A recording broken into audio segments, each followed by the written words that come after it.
स्वतंत्र हित समाचार में आज की खबरों में स्वागत। हर खबर पर पहली नजर। स्वागत है आपका एसएस न्यूज में और मैं हूं आपके साथ मीनू सक्सेना। आइए देखते हैं आज की खास report. Deputy CM Keshav Prasad Maurya ने कैबिनेट मंत्री सतीश महाना की महाराजपुर विधानसभा के विकास कार्यों का शिलान्यास नौबस्ता खाड़ेपुर स्थित कार्यक्रम स्थल में किया। डिप्टी सीएम केशव प्रसाद मौर्य ने मंच पर आते ही हाथ जोड़कर सभी का किया अभिवादन और योगी सरकार की उपलब्धियों को जनता को बताया। और उसके बाद डिप्टी सीएम केशव प्रसाद मौर्य के मंच में कैबिनेट मंत्री सतीश महाना, मेयर प्रमिला पांडे, अरुण पाठक, एमएलसी समेत कई भाजपा नेता व अन्य बीजेपी कार्यकर्ता मौजूद रहे। डिप्टी सीएम केशव प्रसाद मौर्य ने 101 विकास कार्यों का रिमोट का बटन दबाकर लोकार्पण किया। केशव प्रसाद मौर्य ने अपनी बात करते करते जय श्री राम के नारों का उद्घोष बार बार लगवाया। नौबस्ता हंसपुरम में बने हेलीपैड पर उतरते केशव प्रसाद मौर्य को भारी विरोध प्रदर्शन का सामना करना पड़ा। विरोध करने वाले युवक को पुलिस ने हिरासत में ले लिया और विरोध करने वाला युवक बार बार बोल रहा था, नहीं चाहिए भाजपा, अखिलेश यादव जिंदाबाद के नारे लगाए गए। सुमित तिवारी के साथ सूरज सविता की खास रिपोर्ट। नरवल सरसाऊ मार्ग है उसके लिए और छपरा तुम्हारी टोंस मार्ग है, या भी है तुम्हारी टोंस मार्ग, तिलसहरी टोंस मार्ग, ये लगभग 15 करोड़ 50 लाख की लागत से यावी है। बहुत जल्दी यावी आपको उपलब्ध हो जाएगा। मुझे लगता है कि 2022 से पहले सारी सड़कें चमाचम आपको उपलब्ध हो जाएंगी। आज मंच पर भारतीय जनता पार्टी की हमारी जिले की अध्यक्षा पूर्व केंद्रीय मंत्री सलमान खुर्शीद का केंद्र सरकार पर हमला। जन घोषणा पत्र अभियान के तहत जनपद बहराइच पहुंचे भारत सरकार के पूर्व केंद्रीय मंत्री सलमान खुर्शीद एवं कांग्रेस के राष्ट्रीय महासचिव पीएल पुनिया के केंद्र सरकार पर उत्तर प्रदेश सरकार पर जमकर हमला बोला। पेट्रोल डीजल की बढ़ती कीमतों पर कांग्रेस नेता सलमान खुर्शीद ने कहा कि आखिर क्या वजह है कि पूरे विश्व में तेल की कीमतें कम हो रही हैं, जबकि भारत में तेल की कीमत लगातार बढ़ती चली जा रही है। जबकि सरकार को सोचना चाहिए कि तेल की कीमतें बढ़ने की वजह से सबसे अधिक परेशानी किसान और श्रमिक को होती है। पूरा विपक्ष दल इसका विरोध कर रहा है। गुजरात निकाय चुनाव में करारी हार मिलने पर सलमान खुर्शीद ने कहा है कि किसी भी पार्टी को कहीं भी शिकस्त मिल सकती है। बीजेपी को पंजाब में जबरदस्त हार देखने को मिली, तो इसका मतलब ये नहीं है कि बीजेपी ने जनाधार खो दिया है। हार के कई कारण होते हैं, इसकी समीक्षा की जाएगी।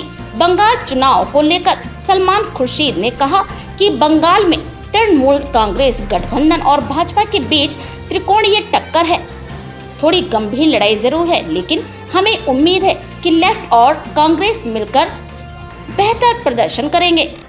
वहीं पीएल पुनिया ने कहा कि उत्तर प्रदेश में कानून का राज नहीं है, गुंडा राज है, इसलिए कोई भी वर्ग उससे अछूता नहीं है। और दुर्भाग्य की बात यह है कि सरकार में बैठे लोग केवल अपनी वाहवाही लूट रहे हैं। Bureau report SS news. कीमतें बढ़ी। देखिए, एक बात तो बड़ी स्पष्ट है कि पेट्रोल और डीजल की कीमतें बढ़ती हैं तो उसका दुष्प्रभाव सब पर पड़ता है। खासतौर पर जो गरीब लोग हैं, किसान हैं, जो श्रमिक हैं, उन पर सबसे बड़ा इसका असर पड़ता है। लेकिन हम भी जानते हैं कि पहले भी कीमतें बढ़ रही थी और अब फिर से बढ़ी है। लेकिन इस समय जो बात है वो ये है कि जब दुनिया की कीमतें घट रही हैं उस समय कीमतें हमारे देश में बढ़ रही हैं।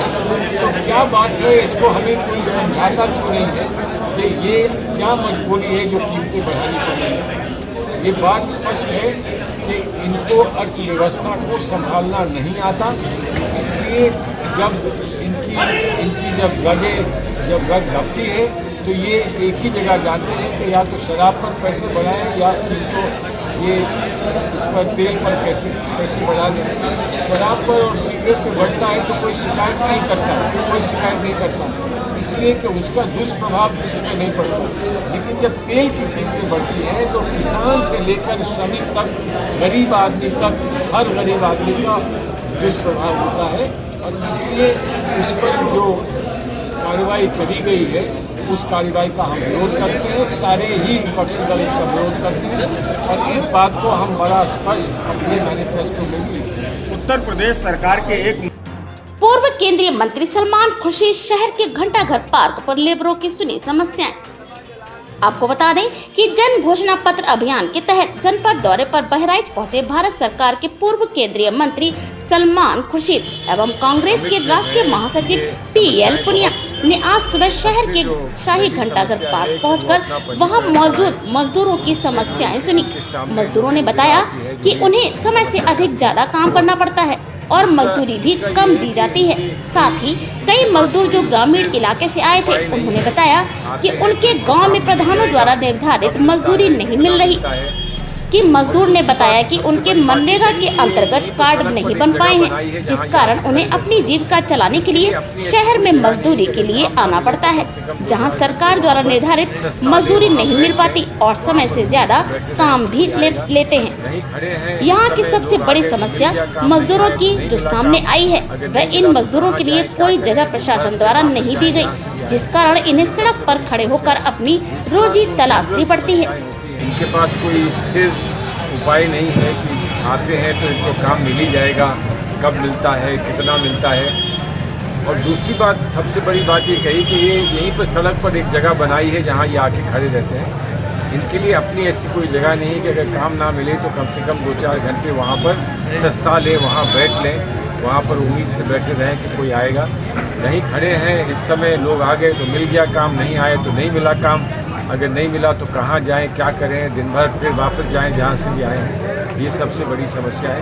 दूसरा जो जनरल समस्याएं होती हैं कि इनको पैसा नहीं मिला, समय से पैसा नहीं मिला तो क्या हुआ, इंश्योरेंस इनकी होनी चाहिए, क्योंकि अगर ये कोई बीमार हो जाता है तो ना कमाई कर सकता है, ना घर में पेट पाल सकता है।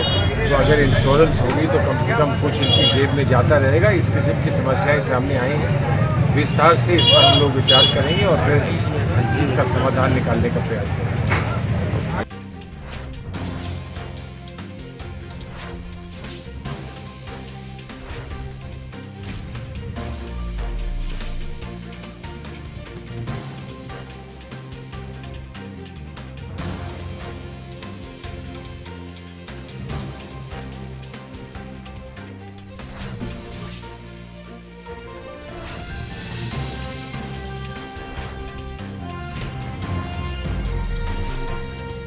तीन लोगों को उम्र कैद की सजा। जी हां, आपको बता दें कि लगभग 15 साल पहले हुए दोहरे हत्याकांड जिसमें गोली और बम से हत्या की गई थी। इस मुकदमे में 5 लोग आरोपी थे, जिसमें एक आरोपी की मृत्यु हो गई थी और एक आरोपी को न्यायालय से निर्दोष मानते हुए बहाल कर दिया गया था, जबकि 3 को आजीवन कारावास की सजा सुनाई गई थी। सरकार की ओर से नियुक्त DC क्रिमिनल ने रामगांव की इस घटना को विस्तार से बताते हुए कहा कि आरोपियों ने पहले गोली से हमला किया और हमलावर से बचने के लिए उसका बेटा सामने आया तो उस पर भी बम से हमला कर दिया गया, जिसकी इलाज के दौरान मौत हो गई थी। इस मामले में 3 लोगों को आजीवन कारावास की सजा सुनाई गई थी। Bureau report SS news. Census act के तहत मुकदमा पंजीकृत हुआ और आरोप पत्र 149, 302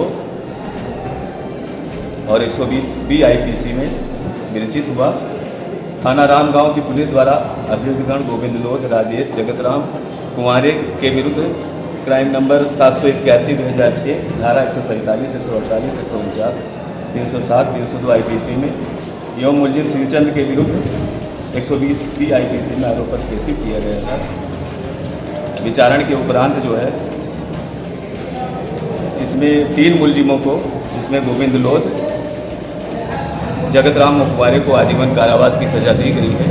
बाकी श्रीचंद दोषमुक्त हुआ और मुलजिम राजेश की मृत्यु हो गई है। तहरीर का संक्षिप्त विवरण इस प्रकार है कि वादी मुकदमा के ऊपर जो है मुलजिमानों द्वारा गोली से प्रहार किया गया था। बचाने दौड़ा उसका लड़का सुरेश पर बम से प्रहार किया गया। इससे वादी मुकदमा की गोली लगने से मौत हो गई और बाद में सुरेश की भी मौत हो गई थी। विचारण के दौरान 2006 के बाद में करीब 15 साल के बाद ये मुकदमा निर्णीत हुआ और जो पीड़ित पक्षकार को जो अगर आपको हमारा ये कार्यक्रम पसंद आया हो तो YouTube पर जाकर स्वतंत्र हित समाचार को लाइक एवं सब्सक्राइब करें। धन्यवाद।